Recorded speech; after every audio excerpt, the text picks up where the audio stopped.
আরজিকর হাসপাতালে আজ কলেজ কাউন্সিলের বৈঠক। হাসপাতালে থ্রেট কালচার নিয়ে তদন্ত কমিটির রিপোর্ট আজ কাউন্সিলের সামনে পেশ করবেন অধ্যক্ষ। মোট 59 জনের বিরুদ্ধে থ্রেট কালচার চালানোর অভিযোগ রয়েছে।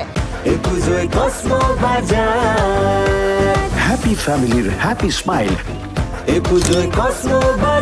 কসমো বাজার, পুজোয় স্টাইল। আরো বিস্তারিত তথ্য আমরা জানবো। আমাদের প্রতিনিধি অনির্বাণ বিশ্বাস আমাদের সঙ্গে টেলিফোন লাইনে রয়েছেন। অনির্বাণ, দেখো, তোমাকে প্রথমে জানিয়ে রাখি, প্রায় 2 ঘন্টারও বেশি সময় কলেজ কাউন্সিলের এই বৈঠক কিন্তু আরজিকর মেডিকেল কলেজ হাসপাতাল সেটা কিন্তু চলছে।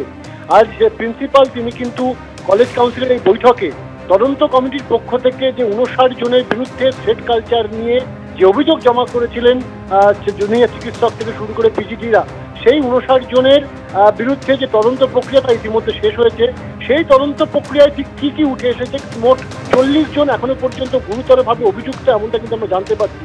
তাদের বিরুদ্ধে কলেজ কাউন্সিলের বৈঠকে কি সিদ্ধান্ত হবে বা কি ধরনের তাদের পানিশমেন্ট দেওয়া হবে সেই বিষয়ে কিন্তু আলোচনা হতে পারে। যদিও জুনিয়র চিকিৎসকরা ইতিমধ্যে কিন্তু ধর্ণা শুরু করেছেন, তবে যেটা বক্তব্য যে এই 59 জন যাদের বিরুদ্ধে মূলত থ্রেট কালচার চালানোর অভিযোগ রয়েছে আরজিকর মেডিকেল কলেজ হাসপাতালে, তার মধ্যে যারা যারা দোষী সাব্যস্ত হয়েছে তাদের আজকেই কিন্তু তাদের বিরুদ্ধে পানিশমেন্ট শোনাতে হবে বা পানিশমেন্ট দিতে হবে। কারণ তারা যেটা বলছেন যে এদের কিন্তু কোনোভাবেই আরজিকর মেডিকেল কলেজ হাসপাতালে ঢুকে তারা কোনোভাবে কিন্তু এই যে থ্রেট কালচার সেটা থেকে মুক্ত হতে পারবেন না। তাই কলেজ কর্তৃপক্ষ এবং যারা কর্তৃপক্ষ রয়েছেন তারা আজই এই 59 জনের মধ্যে যারা যারা অভিযুক্ত হয়েছেন তাদের বিষয়ে যাতে তারা পানিশমেন্ট দেন, সেই পানিশমেন্টের কথা জানান, সেই দাবি নিয়ে কিন্তু তারা ধর্ণা দিচ্ছেন। যতক্ষণ পর্যন্ত না কলেজ কর্তৃপক্ষ আজকে কাউন্সিল মিটিংয়ে তারা এই পানিশমেন্টের কথা জানাবেন, ততক্ষণ পর্যন্ত তারা কিন্তু তাদের ধর্ণা কর্মসূচি চালিয়ে যাবেন এই কাউন্সিল যে মিটিং চলছে যেখানে তার ঠিক বাইরে। নমস্কার, ধন্যবাদ অনির্বাণ।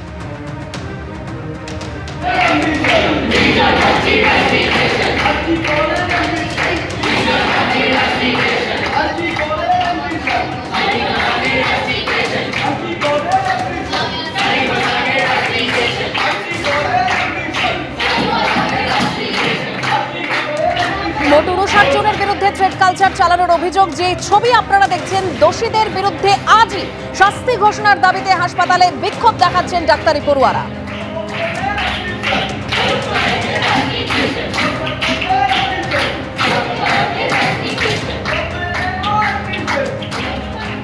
অন্যদিকে ধর্মতলায় ধর্নায় জুনিয়র ডাক্তারদের অনুমতি দিল না লালবাজার। ধর্মতলা থেকে ধর্না তুলতে জুনিয়র ডাক্তারদের ইমেল করা হলো লালবাজারের তরফে।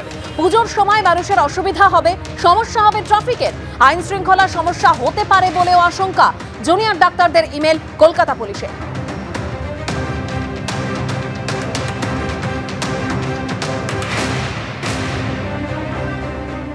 জয়েন্ট সিপি থেকে একটা মেল এসেছে। মেলটা পুজো সংক্রান্ত মেল। আমি সিপিকে অনুরোধ করব দয়া করে এগুলোতে না দেখে উনি আমাদের দাবিগুলোর দিকে নজর দিন। দাবিগুলো যদি উনি পূরণ করে দেন, আমরা সঙ্গে সঙ্গে অবস্থান মঞ্চ আমরা অবস্থান মঞ্চ, হাঙ্গার স্ট্রাইক যা আমাদের কর্মসূচি আমরা সেইভাবে তুলে নেব, কোনো অসুবিধা হবে না।